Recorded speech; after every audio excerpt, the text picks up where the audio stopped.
मुख्यमंत्री माननीय देवेंद्र फडणवीस साहेब हे मुख्यमंत्री होते.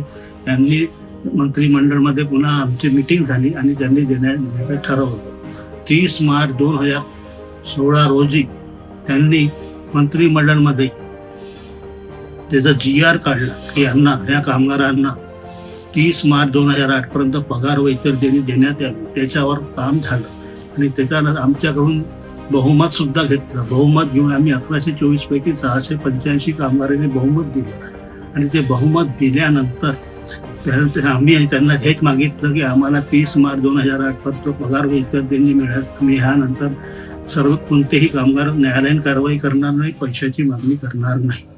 परंतु हे सर्व झालं, ठराव हा सर्व मंजूर झाल्यानंतर आणि हा कॉम्प्रोमाइज झालं. त्यावेळेस ते कस्टोडियन जे नानासाहेब गावंडे होते त्यांच्यासोबत कस्टोडियन होते, त्यांच्यासोबत आमचं हा कॉम्प्रोमाइज झाला आणि जागा विकली आणि कामगाराला 62 कोटी रुपये देणं आहे असं म्हणून जागा विकली. आणि जागा विकल्या झाल्यावर ते पाटणे सचिव होते, त्यांनी आम्हाला फक्त 10 कोटी रुपये देतो असं म्हटलं, कारण की तुम्ही केस हारली आहे. परंतु हा कॉम्प्रोमाइज केला होता.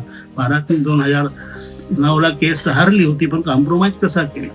तरी त्यानंतर पुन्हा प्रवीण दटके साहेब यांनी प्रयत्न करून आम्हाला पुन्हा ते 9/8/2024 पुन्हा एक मंत्रिमंडळमध्ये मिटिंग झाली आणि त्या मिटिंगमध्ये आम्हाला मुख्यमंत्री साहेबांनी पुन्हा ठरवलं की आम्ही तुम्हाला मंत्रिमंडळामध्ये ठरवून आम्ही तुम्हाला पैसे देतो.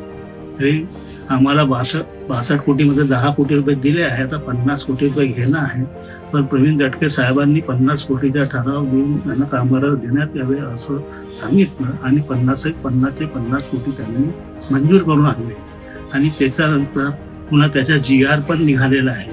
आता फक्त एवढंच आहे की अधिवेशनामध्ये येईल आणि त्याला मंजुरी होईल आणि मंजुरीनंतर आम्हाला पैसे लवकरात लवकर प्रवीण दटके साहेब मिळवून देतील असं आम्ही त्यांच्याकडून आशा करतो. हे काम आमचं जे शेवटचं करून 50 कोटीचं प्रवीण दटके साहेब यांनी करून आणलं. आमदार प्रवीण दटके साहेब यांचा आम्ही त्याचा धन्यवाद मानतो.